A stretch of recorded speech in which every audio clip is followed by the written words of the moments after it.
Yo, back with another video. I'm a little under the weather, but I haven't made a video in a minute, and I know I made my last video about, how to handle things coming this year, emotions and everything, and we're already seeing it. You guys think I'm like tripping. Some people watch my videos, they're like, what is he talking about? But what did I say this year is all about? I said emotions are amplified by 1,000,000. If you are in a not even in a mindset, but if you are in any type of emotional state, you are going to be kind of stuck in it. It's going to be hard to will your way through anything. And that's why, and I always talk about myself because, this is my channel, but I also refer to myself because I've always felt like I have been an observer in this life. And I know that sounds very weird, but I don't know. I feel like maybe I was fucking up in my past life. That could be also ego telling me I fucked up in my past life, but I feel like I fucked up a couple times in my past life, and I'm here to be an observer and help others. And I think I'm supposed to not be. I am heavily emotionally invested. I think that's why I'm a Cancer, right? I feel emotions heavily, but I think that's also why I'm a Cancer, is because I'm an observer.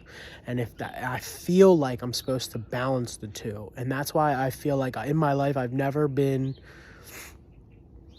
too happy or too sad. I feel like a majority of my life, I've been right in the middle, because I've always felt like I've seen through the game, I've seen through the reality. And I'm saying this for everybody else who feels the same way, right? Because there's a lot of people who watch this channel and they feel the same way. They feel like they've seen through it. But my advice, like I said, if we're going into this year and we know, what's happening, we need to be an observer. Stop naming things, stop. Just take a step back. Obviously, live in the moment, but how do we live in the moment but be aware of things at the same time? I don't know. It's tough. It is tough, but I notice it's not hard. And I think, actually, I found a hack.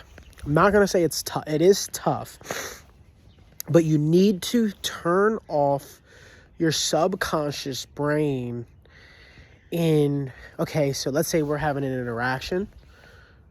Just have the interaction or have a moment, but don't try to name anything. That is like the best advice I can think of, is don't name anything.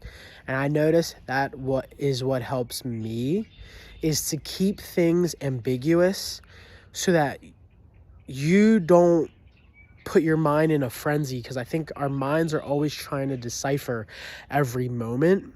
And if you're trying to decipher every moment, it's kind of knocking you out of your program. You're not going to be able to get in the flow. So like, for example, even if you're like, I'm happy, and every day you wake up, I'm happy. Well, get this. This is what's going to happen is you're going to have a bad day, and you're going to be like, I'm having a bad day. And then you're going to analyze, and everything's going to be bad. Everything's going to be bad because you're naming things. You need to just be in the flow. One thing I've noticed, and what's keeping me in the place, obviously I told you guys I'm teaching right now, but one thing that's really helped is like, I am not trying to figure out the students' relationship with me. I'm not trying to figure out my teacher's relationship with me. I'm not trying to overanalyze if they like me or not. If they tell me they like me, then I know. But and what I'm trying to say is, if you have a goal for the day, focus on the goal for the day and just focus on completing that goal, and whatever happens along the way, don't name it. Like, just say, it could be the simple as, I'm getting through this day. And then when the day's done, then reflect and be like, oh, that interaction, that person actually really liked me. Oh, during this interaction, that person, and then you can then adjust accordingly. But I feel like if you're fully in it or expecting something from the day, it's not going to work out that way because you're analyzing it if it's going that way, right? So if you go into the day like, I'm going to have a good day, I'm going to have a good day, I'm going to have a good day, and then something might be slightly off, well, you're like, oh, that might fuck up my day. Like, you're analyzing how things should be going for a day that's just begun, right? And I know what I'm saying sounds weird right now, but I hope it makes sense. But the reason I'm saying this is because I'm noticing the more in flow I am, the less, not emotionally invested I'm in, but the more, see, this is why it sounds bad, because I'm trying to say don't be super happy, don't be super sad or anything, but it needs to be a flow. And the reason, and I'm understanding everything now. This year, I told you, I'm really understanding things. And the reason why they say just stay even is because if you're even, you won't be able to go low. And what if somebody needs you to go low with them? What if somebody needs you to go high with them? But if you're always high, you can't appreciate it in that moment because you're already high. Right? Not high, you know what I'm saying? But like, for example, like, what if somebody just needs you to could go low with them, feel their emotions? But if you're constantly analyzing, and like, for example, if you're constantly analyzing and you go, oh, this person's sad. Well, you already told yourself they're sad, and then you're expecting their story to be sad. You're already like expecting, so your body's already in a sense tense, and you can't fully interact. But if you are just calm, even flow, just in the moment, and they're telling you sad, your vibe's going to go with them and you're going to connect with them more, and then you're going to be able to have that moment pass.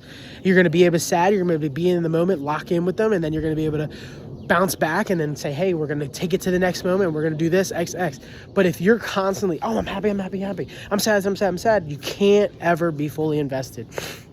I hope what I said makes sense.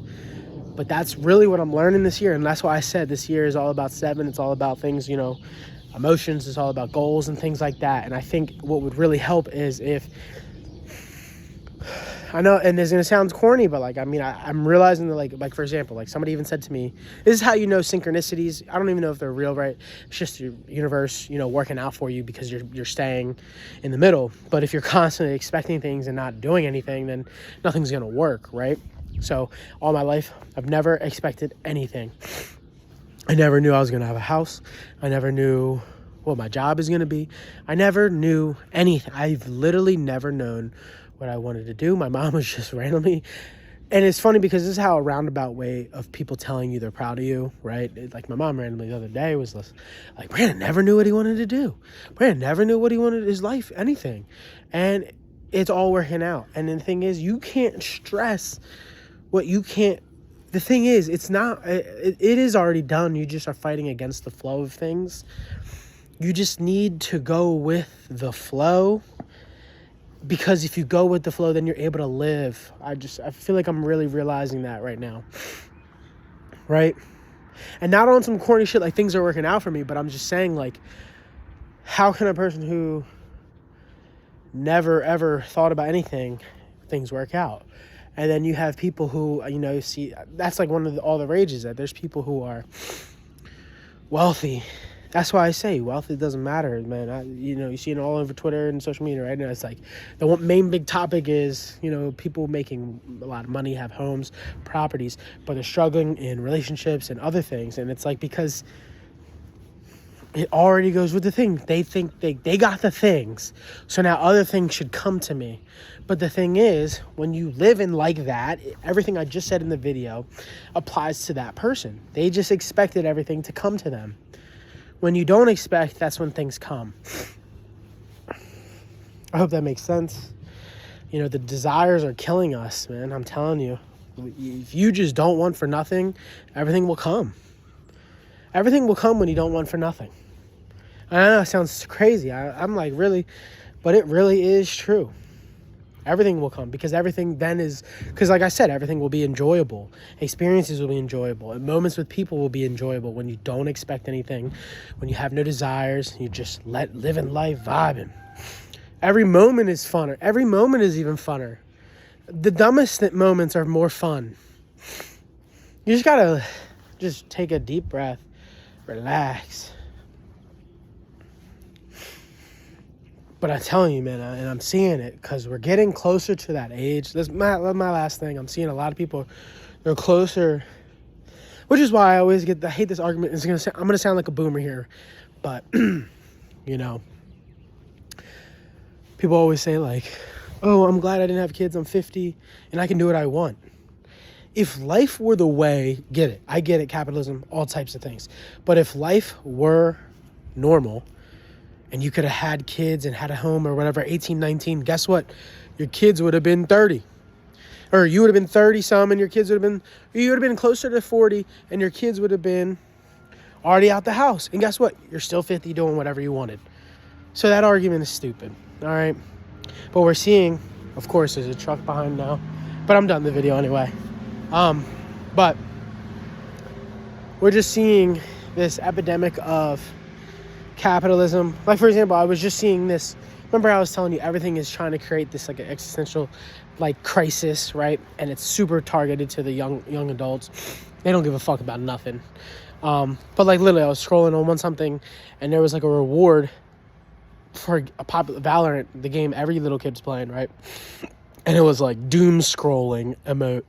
And I'm just like, they're literally telling 10, 8-year-olds to do like they're doom scrolling because they know the world's over. Listen, that's where we're at. So we're seeing now this like, that's why we got to try our best. You got to keep your head on tight and just observe and not align with the reality that is around you. Align with your reality and what you're living. Don't align with anything else. All right? Later. Love you guys.